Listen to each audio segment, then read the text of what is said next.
Fulham scared the life out of Liverpool. Yeah. Their endeavour, we spoke about Spurs earlier, about their drive and enthusiasm to just get as close and as tight to Southampton. Fulham did exactly that against Liverpool. Fabinho, for me, who's a very important midfielder for Liverpool, was second best nearly until he got replaced.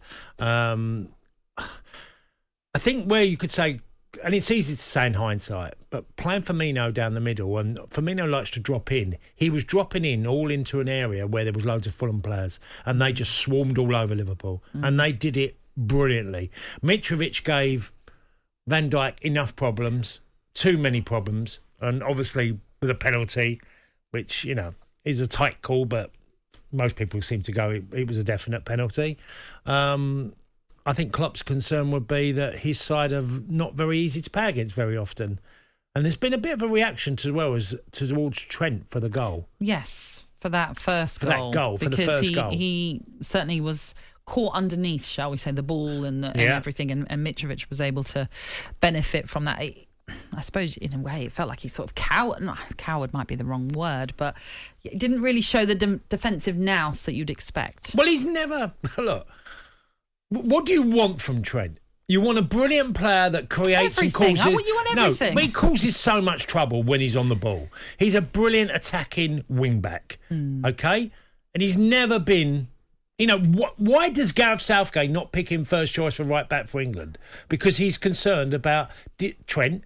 defensive qualities, which has always been there. Jurgen Klopp doesn't mind. He thinks he gains far more by Trent going forward and what he delivers to the team, which you can say, hands down, he's been a massive benefit to Liverpool, Trent. Now, all you can say about that goal is that he's never got the advantage there. It's all the advantage in the type of ball that's coming in. Mm-hmm. When centre forwards, in my early days, Big Jack, Keith Peacock, managers who I played under, pull onto the fullback. Get onto the fullback in the far post area. You have got the advantage when you do that. So the only thing I would say to Trent, the very best I played against, who were good at defending them types of situations as a fullback, was the fullbacks that would back into you. They'd keep backing. So even if you couldn't get a powerful header in, because they'd keep backing in and then you'd end up getting underneath them. Well, Trent gets underneath them, but he's not backed in. He's just stood and jumped, and eventually Mitrovic has come onto him and he's attacking the ball.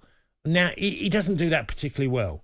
But I think you've got to be careful what you wish for with Trent, because Trent will give you way more offensively than he does defensively.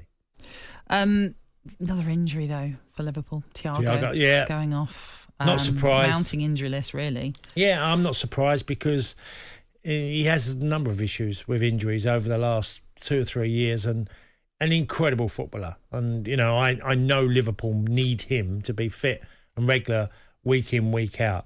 But the big difference in the game, if we want to take some solace out of the game as a Liverpool fan, Darwin Núñez coming on changed the whole dynamics very quickly. Well, I didn't think it was a good game for Firmino to play, because literally Fulham just wanted to dominate that midfield area, which they did brilliantly. So I didn't think it was the type of game for him. But the moment that he came on, Liverpool wanted to exploit space behind the back line of Fulham, and they did that very well. Mo Salah now became a player in the game, because I've got to say the boy Robinson done a great job on Salah for about an hour. Mm-hmm. But the last half hour, he was in trouble, because Liverpool started to stretch the game and the play, and that suited Salah. Núñez was the main reason for that he can, with his pace, and he can pull people out of position. Just quickly then on Fulham, who really encouraging start for them, especially as they've got to have that. They've got to have the challenge of ensuring that this isn't just a one season stay in the Premier League like they've had in recent times. But Alexander Mitrovic, we spoke about him yesterday. You said about, look, you can't expect him to score 43 goals like he did in the Championship last season, in that record-breaking season for him. But wow, did he have a point to prove? And he proved it yesterday. I'm not saying, and when I say proved it, it's a season, so he's got to prove it over the course of a season.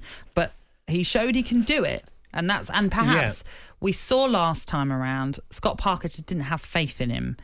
Clearly, Marco Silva has faith in him. And maybe that's what the difference was between this season in the Premier League and the last time they were in it. There's two things on this. The first one was Van Dijk was really bullied a bit by Mitrovic. Now, I remember Ollie Watkins doing that when they beat Liverpool 7-2 at Villa Park, where Ollie Watkins just run the two centre-halves, especially Van Dijk, ragged. And they paid a huge price for that day, Liverpool. On the downside for Fulham is that they give away really easy goals.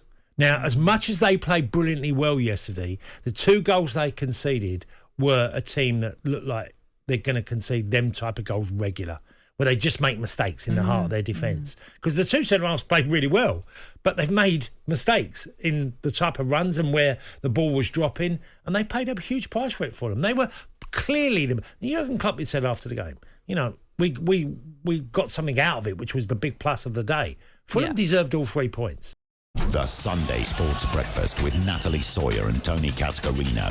Sunday mornings from 6 on AM, on DAB, via the talkSPORT app and on your smart speaker. talkSPORT.